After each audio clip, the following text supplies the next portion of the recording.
Hey guys, Llama Rat here, and today we're going to do another top 10 video list thingy thing. Um, this list, really hard to make. Um, the placement of these shows was very difficult because most of them, it's good. Um, Today we're doing my top 10 Cartoon Network shows. Um, Pretty hard thing to rank, actually.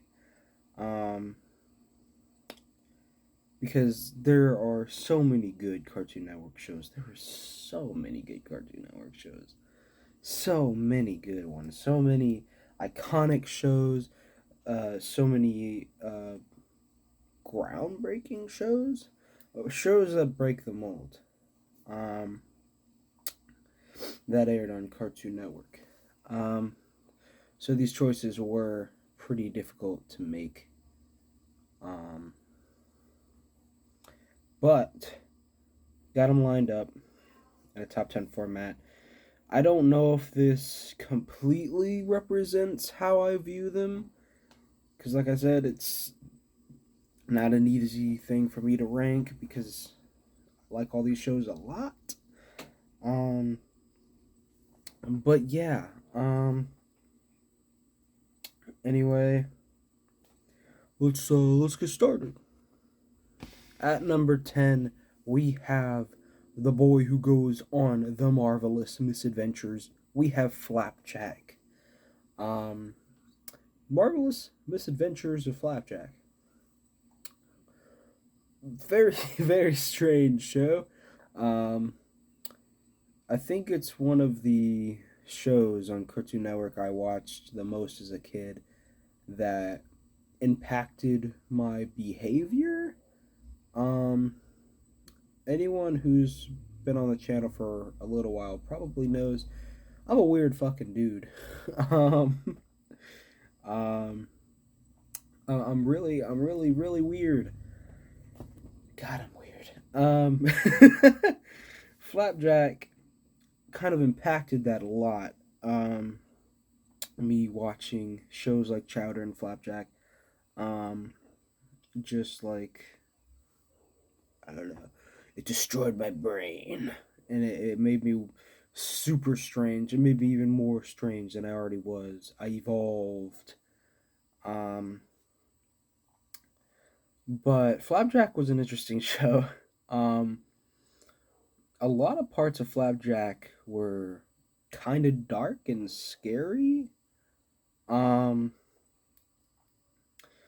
the jokes were funny. The jokes now are funny. Um, uh, I've recently gone back and just watched clips of Flapjack. I was just like, wow, that's still pretty fucking funny. um, and there's still things that still unnerve me. I remember as a child, I was really unnerved by specifically Candy Wife from Flapjack. Um, because you could never really tell if she was alive or not. Because, the whole thing is like Peppermint Larry always talks to her, but she never says anything. And it's supposed to be like, it's just. Of course she doesn't say anything. She's not alive. She's just a bunch of candy in the shape of a person. But it's like the eeriness that the show tries to hammer in with her. With like the music that plays whenever she's on screen, or the fact that she's just sitting there in the creepiest way. And it's weird. But anyway, Flapjack is at 10. Um, Again, I'm not sure if these reflect my actual feelings, but this is just how I have them laid out because I had to put them in a format. Number 9, we have Total Drama Island, the first season of the Total Drama series.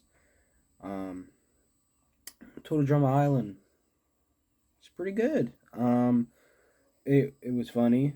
It was interesting.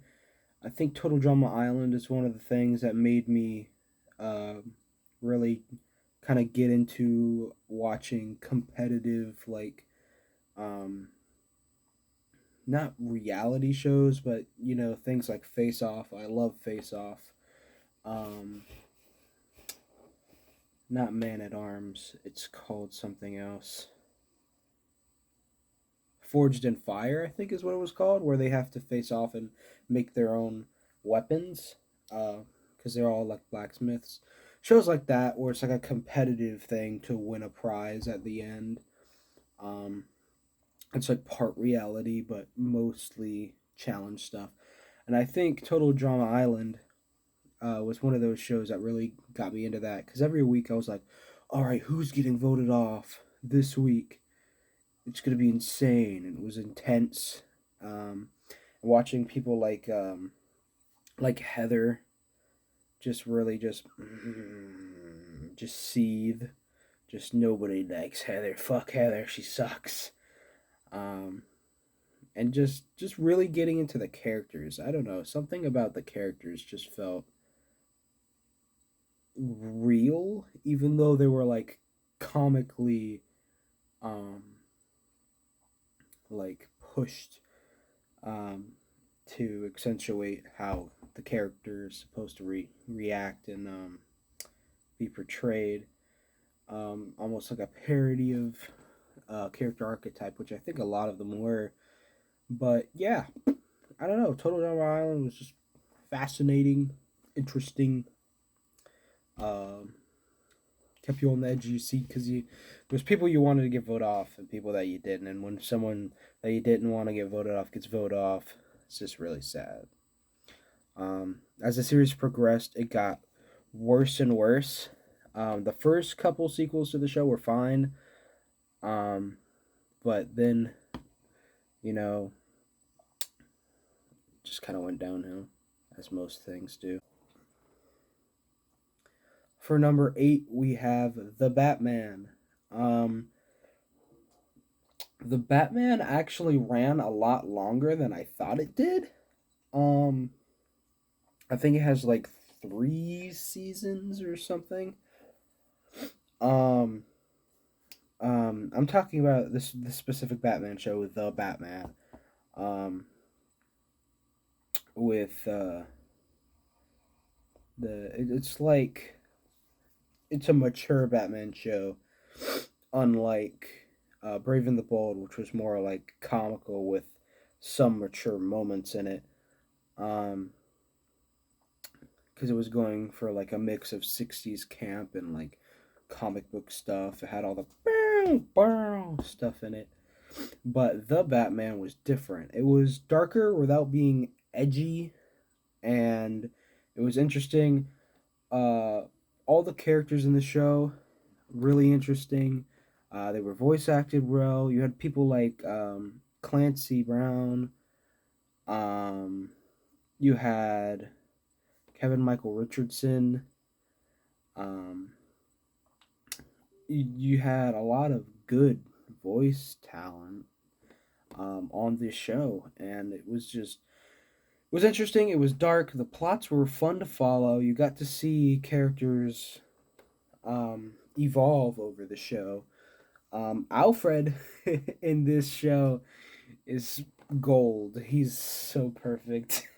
I think that Alfred meets the perfect balance between caring father and he doesn't just sit around, like he actually does shit. He's pretty involved in the show, and I'm not saying this is what it was based off of, but I feel like the closest Alfred um, to that Alfred is the one from the Christopher Nolan films, and I don't know if he was based off that Alfred or if that Alfred came before and the movie Alfred was based on it, but they are very similar in the fact that they're loving, caring father figures, but they do actually get their hands dirty and help out um, when they need to, and I love it. Number 7 is A Beast. Adventure Time. A lot of people might watching this video might be like, 7? Why is Adventure Time so low on this damn list? Um, Again, it's near impossible for me to rank. It's very difficult for me to rank these shows. Um, Adventure Time, I feel like, is so low on the list because later on in the show, I really like heavily lost interest. Um, I missed a lot of the latter portion of the show, um, like just before and a little bit into the vampire hunting arc, Stakes, I think it was called. Um, I don't know. I don't really know. I just kind of dropped out of it. I didn't care about it too much. Um, of course, I love the show still, and I quote it a lot. There's a lot of fond memories of that and jokes regarding things from the show. Um, but I feel like later on, it just became, I don't know, seeing the how Adventure Time started compared to how it ended. It's a very different show. The first season is like very lighthearted and just let's see what wacky thing we do this episode that doesn't correlate to like anything at all. And then like halfway through it starts becoming a serialized series, which is fine and I enjoyed. I loved the Simon plot. That was the Simon and Marceline backstory plot was my favorite part of the whole series. Um, and I enjoyed it very much, and I was theorizing on it myself, and I really enjoyed that. But like way later, when it starts becoming more about like relationships with Finn and like 17 different women, and it never works out, and it's just Finn is depressed a lot of the time and stuff, and it's just like it puts you in a down mood, which isn't what Adventure Time really is supposed to do. Um, of course, there's plenty of jokes thrown in, and there's plenty of moments that are high points that break up that serious, kind of sad tone. Um, but it was weird. Um, and as for Distant Lands, I haven't actually watched any of Distant Lands, like full episodes, but I have seen a few clips of it. Um, and I was like, okay, I get it. But I'm not 100% sure I'm going to invest time into watching the whole thing. And if I ever did, I feel like I'd go back and finish Adventure Time before watching Distant Lands, just so I know what's going on. But yeah, Adventure Time, number 7. Number 6, The Amazing World of Gumball. I feel like me explaining this show is going to be very short, um, quick paced, funny as hell, very self aware, just absorbs pop culture and references it constantly, breaks the fourth wall. Um, it's one of the best shows I think I've ever seen. Um, and unlike other shows that I've seen that kind of dip off as they go on for a while, I feel like Gumball has been one of those shows that has held up perfectly fine through like its entire runtime so far. Like it stays true to what it was at the beginning while slightly tweaking stuff along the way without like destroying what it was originally supposed to be, just a funny random show. Um and it's self-aware, it's surprisingly mature in a lot of the stuff that happens in it, with a comedic approach, of course.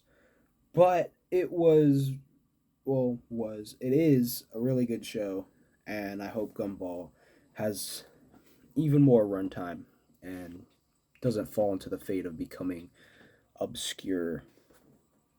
Okay, this one I am very, very, very passionate about. Okay, this one, no one can fight me on this. The original Ben 10, fucking slaps. Okay, the original Ben 10. You can't fucking at me on this. The original Ben 10 is so fucking awesome, especially for a younger kid that it was targeted at when it started. I fucking loved Ben 10. Every episode, every morning, I'd be up at 6 in the morning waiting for Ben 10 to come on so I could fucking watch it. Even if it was reruns of episodes that I'd seen a billion times, I would still watch it. I'd be there fucking 10 o'clock at night trying to draw forearms with my shitty Crayola spin color pencils where the you like rotate the end and the lead comes out, but it's like a colored pencil lead, and they broke way too easily and ran out too fast. I loved Ben 10, the original Ben 10, and the theme song will forever be in my memory. Started with an alien, device did what it did, second step upon his wrist, secret says it hid. Now he's got superpowers, he's an ordinary kid, he's Ben 10. It's the best thing ever. It had serious moments, it had heartfelt moments, it had a backstory, it had character development, plot that made sense, um, lots of, I guess you could call it lore, even though it wasn't really lore. It was more just backstory stuff. Vilgax was interesting. Learning more about the Omnitrix was my favorite. One of my favorite parts. My favorite aliens, the classic ones. Um, you know, Diamond Dude or Diamond Head. I'm not exactly sure. I can't really remember which one of those it was, but I'm pretty sure it was one of those two. Forearms, Accelerate. My favorite alien of all time wasn't even really like an alien. It was an evil, demonic ghost from a different realm. It was Ghost Freak. And Ghost Freak had his own few episodes going into his backstory and why he was different than other aliens and how he had his own type of personality. And then later on, we start meeting all the aliens that they were based off of in the Omnitrix. And it's really cool. And I mean, I'm sorry to say it if you're a fan of Ben 10 now, but it's it's not good anymore. And especially like with some of the character redesigns that they've done, completely destroy the whole point of what the original character was. Like one me and my friend constantly bring up is Stinkfly's character design change. In the original, he was gross and he was unhuman and he was like a literal bug fly thing. But now he's just a normal two arm, two leg, bipedal humanoid dude that's like bright blue. It doesn't work. It defeats the whole purpose of what the character originally was about. And as the first, um, much like Total Drama Island, the first couple shows after the original show were all right. Like Alien Force and Ultimate Alien, they were okay. Um, but once it started getting into reboot territory and like changing a lot of things, then just it once again it's one of those shows that just went downhill and it's really sad. Number 4, Samurai Jack. Now, I must disclose this right away. I did not watch Samurai Jack as a child because that was a 90s cartoon and it was past my time. It wasn't getting rerun and it wasn't on TV anymore. So I didn't get to see it as a kid. However, in the hype of the last season of Samurai Jack that aired on Adult Swim, um, I just saw the show. I immediately fell in love with the art style and its different approach to like stylistic looks and just how pretty it was, like how beautiful it was and somber in some moments, funny in other moments, very serious in a lot of other moments, and I immediately fell in love with it. I went back and I watched a lot of the original Samurai Jack, and then I watched the last season. A lot of people weren't very happy with how Samurai Jack ended. feeling it was a little too short and there should have been like a longer confrontation between Aku and Jack. And then on the other hand, a lot of people loved the ending because they thought, yes, we've been waiting so long just for Jack to fucking destroy Aku in one hit. This is exactly what we wanted. Um, and even at the end, it was still like a sad, somber ending. But I think it was mostly fitting. Samurai Jack is a great show. It's got memorable characters, good music. Another one of those theme songs that'll stick in your head. Um, it's only got one line in the entire song, but it's the catchiest fucking line you'll ever hear in your life. Gotta get back to the past. Samurai Jack. That's the only words in the whole song. And it's so fucking good. I don't know. But number 4, Samurai Jack. Number 3, Regular Show. Regular Show is a whole nother dimensional being of what the hell it is. Regular Show, fucking phenomenal show. I love it so much. It's one of the funniest shows I've ever seen. Um, and again, when it was on air, I was the age that it was targeted demographic. So it related to me a lot, and I loved it. I watched every episode, and it was great. The characters are fucking hilarious and weird, and the whole point that it's a regular show and everything doesn't make sense, but people are somehow okay with it. Sometimes I don't know. It's weird.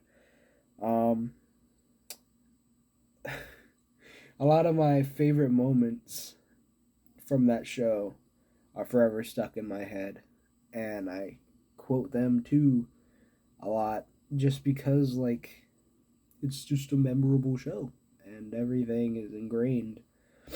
Um, it's another one of those shows that's like iconic. It immediately became very popular, like Adventure Time and like merchandising and everything. Um, its intro is different, being it doesn't have a theme technically. It's just like a droning sound with like uh, I wouldn't say drum beats, but just like almost like a click sound. If you've seen the show, you know what I'm talking about. But everything was good about it. And then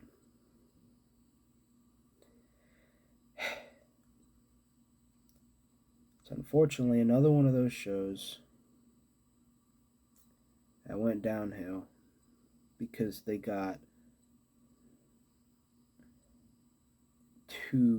dived in too much.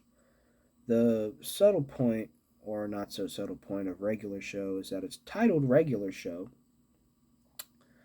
and the things that happen in it are not regular at all, and that's the whole joke. But way later in the series, specifically with the moment all the space stuff starts and the moment the movie happens where they're all in space and everything, it it's one of those things that destroys the purpose of the show. Like I've talked about multiple times already. It the whole joke of it being a regular place, it's a suburban area kind of. It's just a park in the middle of a town and it's just a regular area and all this crazy shit happens to this normal place. Once you go and do something like the show just takes place in space now and everything, it takes away the whole charm of what it was supposed to be. Um, because with something so bizarre as just being in space the whole time, it takes away the regular aspect of regular show.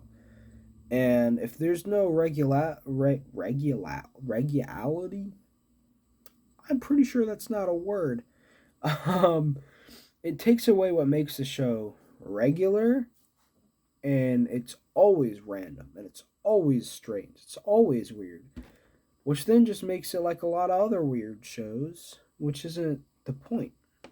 And I feel like it definitely fell off because of that.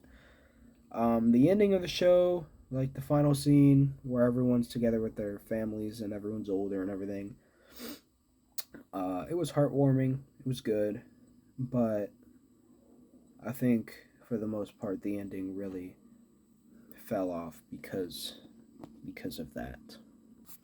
Number two, it physically hurt me to put this one in number two because I fucking adore it. Courage the Cowardly Dog. Now you might be saying, Taylor, how did you see Courage the Cowardly Dog if you didn't see Samurai Jack as a kid? It's because Courage the Cowardly Dog actually got reruns on Cartoon Network, and I saw those reruns. I've seen every episode of Courage the Cowardly Dog, I believe. I know all about the show. Um, I know the reboot that was supposed to happen that didn't work out. That was a little sad. Um, Again, characters in this show are perfect. I feel like a lot of the things that make these shows good are they have memorable characters that are different, and you can't really get them out of your head. You remember them. Um, the whole concept of straight from the beginning, everything's fucked. Like they live literally in like the middle of nowhere. They live in a desert with like nothing around, and just random shit happens for no reason. And half the time the characters don't even notice it, and it's up to Courage to figure it out. Um, it's just a really fun concept. Um, and I'm sad that it ended so soon. I wish we would have gotten more of it. My favorite character in the entire show, hands down, is Cats. You can't beat Cats. He's in like 3 or 4 different episodes, and he's just my. He's got so much swag, and the theme that plays every time he goes anywhere is so fucking good. Um, and his voice, just I really wish you hadn't done that. It's so good. It's so good. I love Cats so much. Um, and the hype for Courage has been reopened, re-heightened, I guess, because I don't know if you've heard, but there's new Courage content coming out. There is a movie, which is a crossover between Scooby Doo and Courage the Cowardly Dog, which I would have never fucking predicted. Who would have predicted that? It's such a genius idea. This group of kids is always going around trying to solve mysteries of the weirdest shit they've ever seen. Um, and then you combine that with a place that is filled with nothing but weird shit. Um, and on top of that, it's already an iconic property from the 90s that everyone loves. So combining those two properties was like the best thing ever. I don't know how the movie's gonna actually be, obviously, because it's not out, but I'm really fucking excited for this movie. I really want to see it. Um, but anyway, yeah, Courage. It's fantastic. Okay, it's time for honorable mentions. Things that did not make it onto the list but were still good and memorable.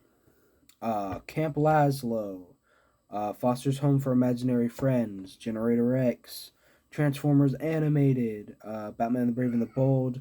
I did discuss it, but it's not on the list. Chowder, which I did also discuss, but isn't on the list. Well, kind of discussed. I mentioned it. Ed, Ed, and Eddie, Batman Beyond, Flapjack. I don't know why Flapjack's in the honorable mentions. I already mentioned Flapjack. Never mind. Scratch Flapjack out of honorable mentions. I already talked about it. But yeah, all those boys made it in there. Bakugan as well. The original Bakugan show, not the new Bakugan show. Not the new Bakugan show. Not the new one. Time for number one. best Cartoon Network show, in my opinion. I am so fucking pissed. So pissed. Along with, like, everyone on the internet about what this property has been massacred into. Look at how they massacred my boy is the perfect movie quote you could use for this property. And I think a lot of you already know what I'm fucking talking about. I'm talking about massacred properties on Cartoon Network. It's pretty easy to figure out what it is. I'm talking about Teen Titans. Holy fuck. Why? It was such a good fucking show. It got canceled. I don't know why it got canceled. It was very popular. Everyone loved it. And then we got shit like Teen Titans Go, and it's the worst thing ever. And they constantly make fun of the fact that they consciously are aware that people do not like Teen Titans Go and love Teen Titans and would do so much to bring the original Teen Titans back. And they don't care. And that's what destroys people. They just don't. They're aware that it's ass. They're aware that it's garbage. But they're also aware that 3-year-olds are watching it, and that's what's making them the money. So the original fans don't fucking matter because little Timmy over here who's snotting on his goddamn fucking Lightning McQueen sneakers is watching it. So they're getting money. And they make multiple references to the fact that they know it's garbage and that the original was better, and they keep talking about the original, and they're like, in a way that's like, we get it, the original was better, but you're never getting it back. Oh, yeah. And then they did a whole movie where they had the original Teen Titans versus Teen Titans Go, Teen Titans. And even that movie was garbage. Because even in that movie, they still ruin the characters. It's like they don't remember how the characters are anymore. Raven was a very quiet, to herself person who showed that she had genuinely good intentions, a lot of dark things in her mind, but she was a very caring person. Now she's a fucking goofball like the rest of them. Robin was a character who was the leader but constantly questioned his own leadership, didn't know if he was doing the right thing, loved all the Titans like family. Teen Titans Go, Robin is a bossy asshole narcissist for no reason. Beast Boy and Cyborg were always goofballs, but they also had their own heartfelt moments. They also had character other than forks are funny. Teen Titans was good. It had good characters. It had good villains. It had a good storyline. Slade was interesting as fuck. It drew you in and made you want to learn more about these characters, and that's the most important part. And with Teen Titans Go, you don't care about the characters because you know they'll never change. In Teen Titans Go, they're just two-dimensional dumbasses with no character at all. And it hurts because Teen Titans was such a good property.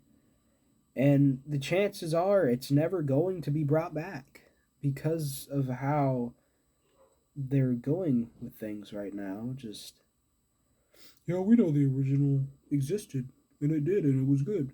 But who gives a shit? Because we're making money. Like, you know how much more money you would make. You know how much fucking Kringle you would be raking in like a fucking worker at the coal mines with their pickaxes. Oh, I just struck an oil vein of fucking Teen Titans original content. It's spewing all over me. I'm getting dirty as fuck, but I don't care because this means I can feed my family. You know how much money you could make by just bringing the original Teen Titans back? So much money. It could be like a special even. It doesn't even have to be a whole season. It could be a couple episodes or a fucking special, and everyone would be okay with it if it tied up at least some of the loose ends and gave us something. But no.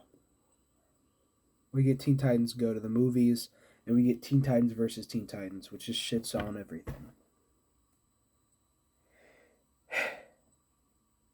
But yeah, that's about it for this video, guys. I hope you liked it. If you did, hit that like button down below to show me that you did. As always, hit the subscribe button and notification bell so you don't miss out on any new content from the channel. Especially if you want to see more top 10s like this, where I rant about a dead show. Anyway, thanks for watching. Bye!